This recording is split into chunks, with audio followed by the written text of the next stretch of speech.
सभापती महोदय, संत तुकाराम महाराजांची पालखी आजपासून आणि उद्यापासून संत ज्ञानेश्वर महाराजांची पालखी देहू आणि आळंदीहून सुरू होतीये। पाऊस एवढा प्रचंड आहे, बऱ्याच ठिकाणी आवाहन केलं गेलं राज्य सरकारने की वारकऱ्यांनी जिथल्या तिथं थांबावं, पण वारकरी ऐकत नाही म्हणण्यापेक्षा त्या भावना आहे म्हणून ऐकत नाही, म्हणजे ते ऐकत नाही असा त्यांचा स्वभाव नाही।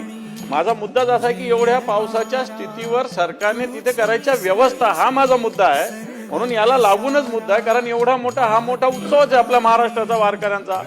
आणि मग तिथे टॉयलेट्स आहे का, वारकऱ्यांना काही रेनकोट्स आपण देणार आहेत का, बाकी वेगळ्या आरोग्याच्या सुविधा रस्त्यावर नाही का, या दरवर्षी असतातच, परंतु अशी स्थिती पहिल्यांदा येते असं मी म्हणणार नाही। रस्त्याने पाऊस थोडा बहुत येतच असतो, परंतु सुरुवातीलाच पाऊस अशा पद्धतीने येत असल्यामुळं आणि देहू आळंदीचे सुद्धा सगळ्या नद्या तुडुंब भरल्यामुळं एक परिस्थिती निर्माण झालेली आहे। वारकरी तिथं जाऊ शकतात आणि म्हणून याच्यामध्ये सरकारने निवेदन करण्याची आवश्यकता आहे, व्यवस्था करण्याची आवश्यकता आहे, त्याच्याविषयी पावलं उचलण्याची आवश्यकता आहे। म्हणून मी हा 29 मांडलेला आहे। मला वाटतं आपण चर्चा होईल, परंतु याच्यावर सरकारने निवेदन करावं।